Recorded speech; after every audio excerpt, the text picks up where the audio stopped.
నేను ఒకే ఒక విషయం మీకు విజ్ఞప్తి చేస్తున్నాను.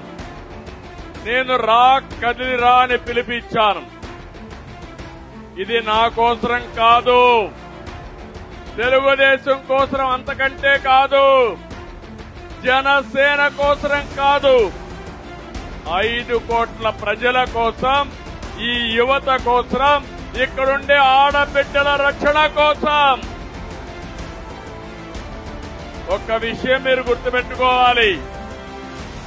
మీ అందరి మాదిరిగానే నేను గ్రామంలోనే పుట్టాను. చిన్న గ్రామంలో పుట్టాను. నేను పుట్టినప్పుడు స్కూలుకు పోయేటప్పుడు కరెంటు కూడా లేదు. కరెంటు లేని గ్రామాలను చూశాను.